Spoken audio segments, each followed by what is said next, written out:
The knockout stage of the Euros is finally here, which means we get unlimited transfers for Euro Fantasy, as well as an increased budget to 105 million euros. Welcome to FPL Mate, my name is Dan. It's time to talk about Matchday 4.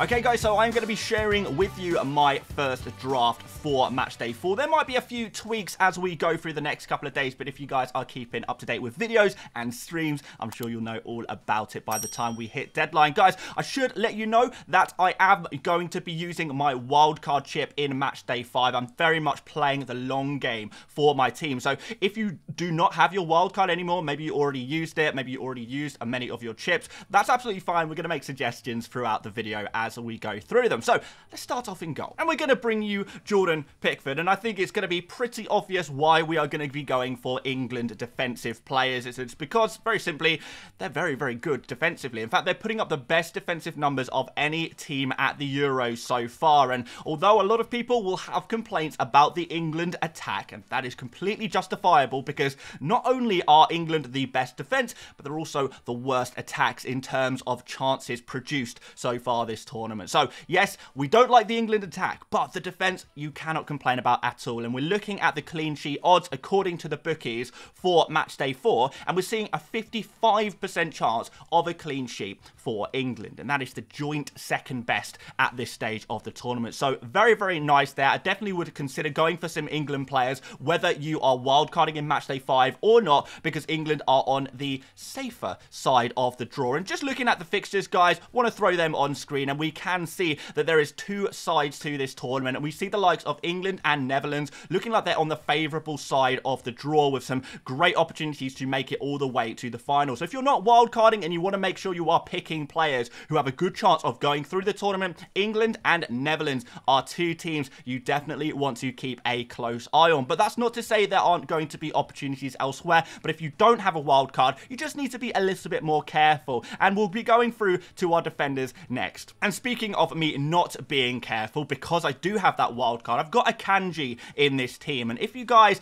are in a fortunate situation where you don't have a chip, well, maybe a Kanji is not the player to go for, because it's pretty difficult to call this Switzerland versus Italy match. In fact, it's one of the tightest games if we're looking at the odds of the teams qualifying through to the next round. But if you do have a wildcard and you want to take a bit of a risk here, you can look at a Kanji and say, okay, 29% chance of a clean sheet. That's not too bad, but what is great about Kanji is his ball recoveries. He's got 23 ball recoveries so far this tournament. Pre-tournament, when he was in the qualification stage, he was the dominant player in qualifications for ball recoveries. So he's averaging 7.6 per game. So we think he is probably going to get 2 points just for ball recoveries at an absolute minimum against Italy. Could be even more, and that's regardless of whether he gets a clean sheet or not. So we could be looking at a 5-point kind of player here in a worst case scenario where Switzerland do concede. But I have to say, Switzerland have only conceded 1 goal per game so far this tournament. That included a game against Germany, of course, and Italy's attack,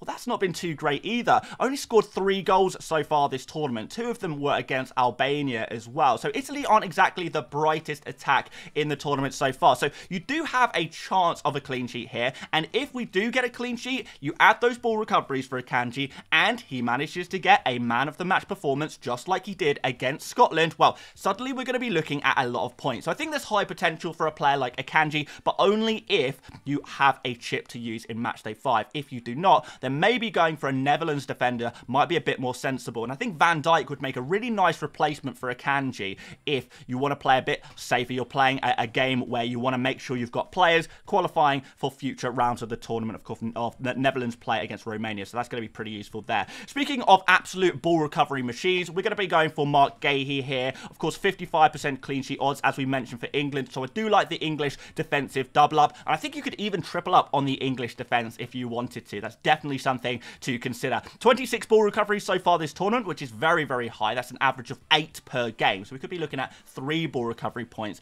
if he's fortunate. And I think he could have got the man of the match as well against Slovenia. I think he's been England's standout player throughout this tournament in this brilliant defense. And we're going to finish off the defense with a double up on Spain. Now, they actually actually have the best clean sheet odds against Georgia. 61% chance of a clean sheet, which is really, really beneficial. Cucurella, interestingly, got 14 ball recoveries in a single game in matchday 2 against Italy. And I think that's very interesting because it maybe kind of suggests that what we see with Spain is that a lot of teams are attacking them down the flanks. Now, maybe because of the strong centre-backs, it may be because of Rodri in the centre of midfield, that actually teams prefer to attack them on the flanks, and therefore it's actually the fullbacks who are getting more ball recovery. So we've seen that with Carvajal a little bit as well. But what we can potentially see is because of the type of player Cucurella, maybe Carvajal is as well, we can see Cucurella maybe sitting a little bit deeper and allowing Carvajal to attack a little bit more. And we saw that with the goal, of course, earlier on in the tournament, match day 1. So, could there be attacking opportunities for a player like Carvajal? Definitely. Could there be ball recovery opportunities for these fullback players?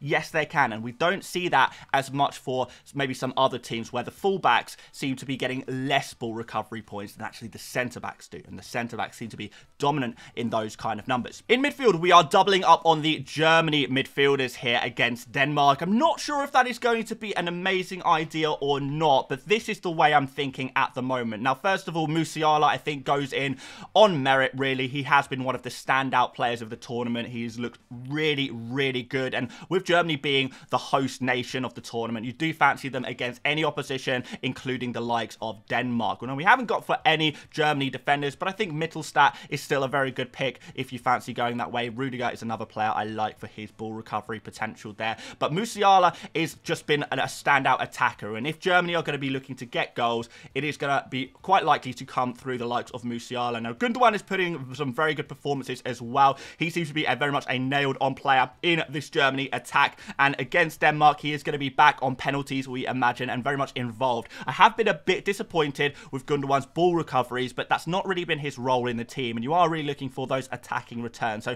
Musiala and the penalty taker from Germany, I think is going to work very well. Now, Pedri is an interesting one. I like Pedri, but I also like Nico Williams at Spain, because Nico Williams playing kind of in that winger role is maybe something we like a little bit more when picking midfielders. And people typically think of Pedri as more of a slightly deeper midfielder, but in this Spain system, what we've seen is Pedri, or Olmo as it was in the last game for Spain, who replaced Pedri in that starting 11 as they rotated. What we saw is that Pedri role seems to be very, very advanced, way up ahead. He's not exactly playing as a 10. He's more like playing like a false 9 in a way. Very, very advanced and involved. We've already seen him involved in a goal so far in this tournament, which is very nice as well. We like this fixture a lot. Georgia are a team that concede a whole load of chances. Georgia have been fantastic to watch all tournament, but Spain, I would say, have been the standout team of the tournament so far. I think they've not really put a foot wrong so far. They've looked very, very good. And I think Pedri, attackers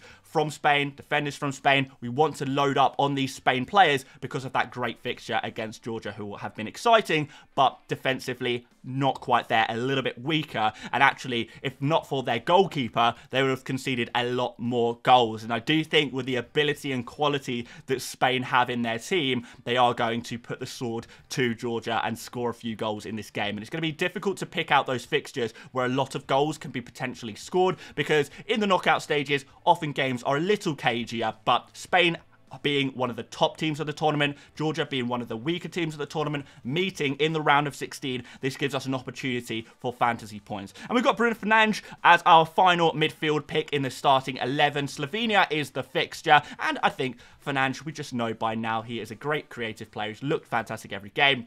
Always going to have that opportunity to be player of the match because of the quality that he has. He's going to be on some set pieces. If Ronaldo gets substituted off or anything like that, that will put Fernandes on penalties and free kicks as well, which is going to be useful. And although he has been playing a little bit deeper than hoped at times, he is a player with enough quality to really make the difference in any game that he plays in. So we haven't exactly seen exactly what we would have hoped for from Fernandes so far this tournament. We probably expected a little bit more from him, but historically we can see how important he is to this Portugal team and what he can produce. So a little bit speculative here, but a good fixture, a good team, one of the better teams in the tournament that we've seen so far, and I expect them to continue on that path. So up front we have got Morata, which is yet another Spain player, and I think Spain are definitely a team I want to have 4 players of. Now guys, of course, in the knockout stages of the Euros, the amount of players you can choose from each team increases as each round goes by. And in Matchday 4,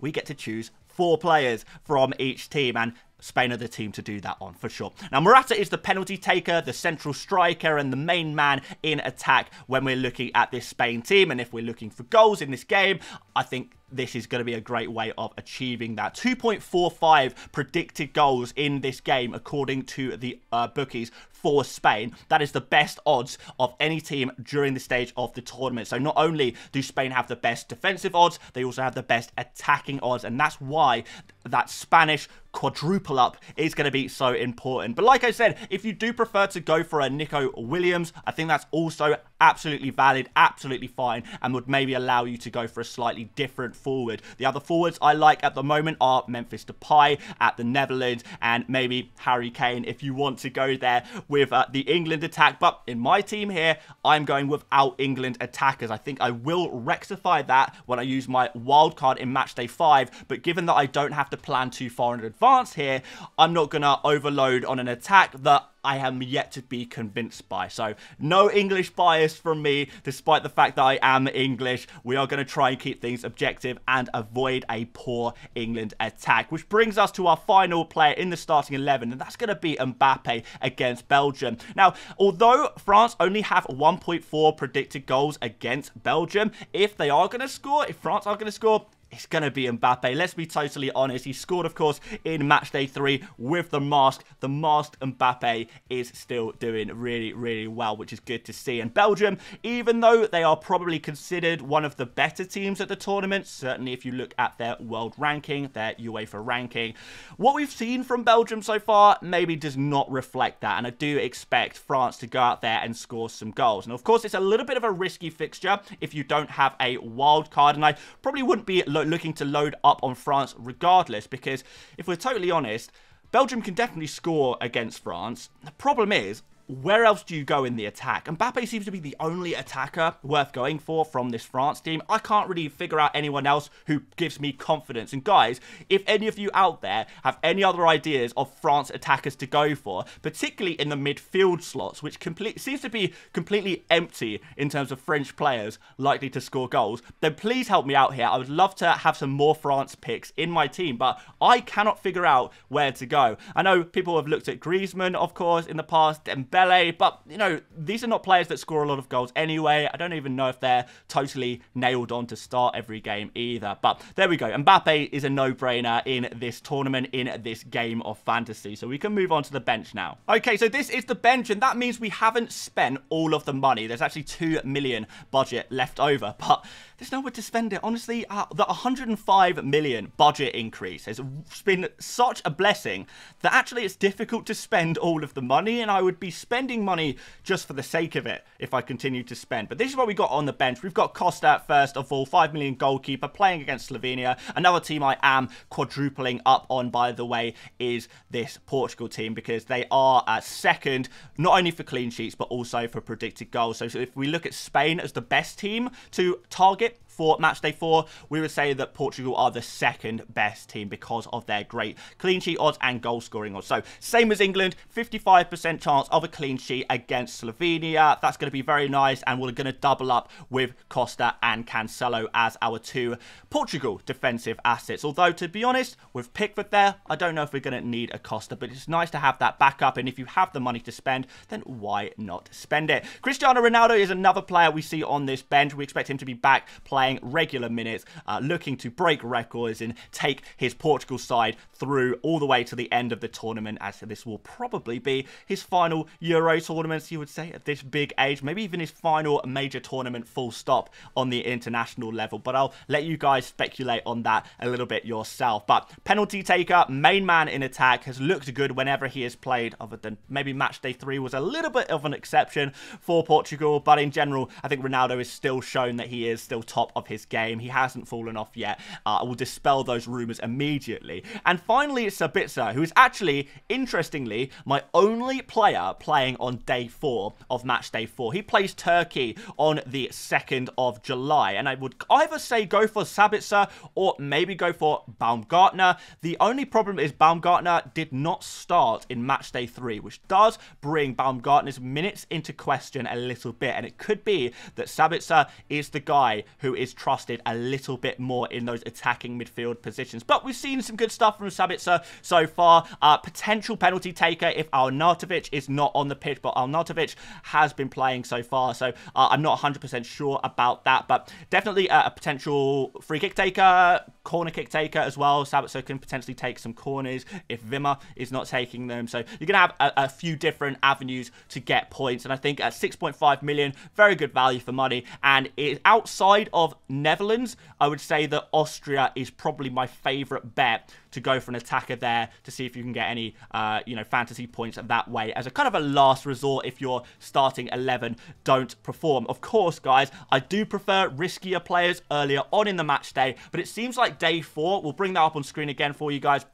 On day 4, it seems like this is the riskiest day in terms of who can get goals, who can we trust for clean sheets. Because Netherlands, yes, they have good clean sheet odds. It's a nice fixture against Romania, but I don't fully trust the Netherlands defense so far. I mean, I said this prior to the tournament that I'm a little bit worried about the Netherlands defensive system, and so far that's proven to be true. They just cannot seem to keep things defensively solid, barring that game against France, but not great results for them so far, and they have been actually, out of the bigger teams, the team that has conceded the most goals. So, yeah, not fully convinced by that, and in terms of their defenders, I mean, Frimpong and Dumfries are players that we like, but we know their rotation risk. Xavi Simons, a little bit risky there as well for a midfield pick. And in terms of forwards, I do like Depay.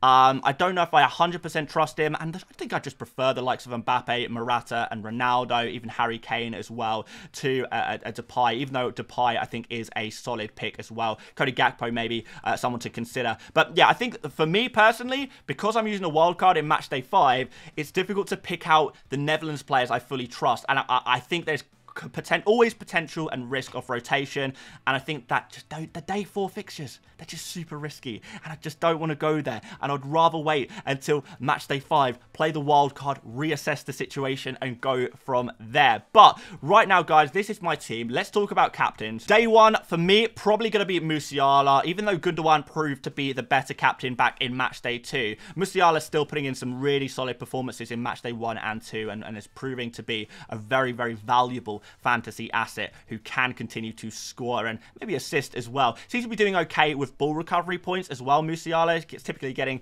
a ball recovery point per game, which is useful for him. A day 2, Pedri maybe could also go for Morata. I think I prefer Pedri, as those midfielders have a slightly higher ceiling. They get those extra points for goals. They get, typically more points for ball recoveries as well. So for that reason, I am backing Pedri ahead of Morata, but open to changing my mind on that one. I've just been very impressed with what I've seen from Pedri so far in this tournament. Day 3, Mbappe seems to be a bit of a theme here. Every match day, we're going for Mbappe day 3. Can he actually produce a big fantasy score this match day? Well, I guess we'll have to see, but we know he has that potential in him. And day 4, the only day 4 player I have is hzfCWh, so he will be my last resort captain, but hopefully we do not have to go that far down the rabbit hole, and my other players can perform before then. I think I'll be looking for around 8 or 9 points from my captain before I consider sticking on them. After that, I get a player around that, I will stop switching to the following players. So hopefully Musiala, Pedri, and Mbappe can get me 8 or 9 points. I think I'll be comfortable with that for our fantasy picks this match day. But that is my team. Let me know what you think about it. Have I missed out any major players? Is there anyone really missing here? If there is, let me know if there's any other players you want to talk about in the comment section. I'll be happy to answer. If you did enjoy this one, make sure you do drop a like, subscribe as well. We recently hit that 200,000 subscriber milestone, so thank you so much for helping us get there. Would love to see a few more of you subscribing as well, as always. But guys, we'll be back tomorrow for another video before doing a deadline stream on Saturday, so hopefully see you on the next ones, and I'll see you later, mates. Bye bye.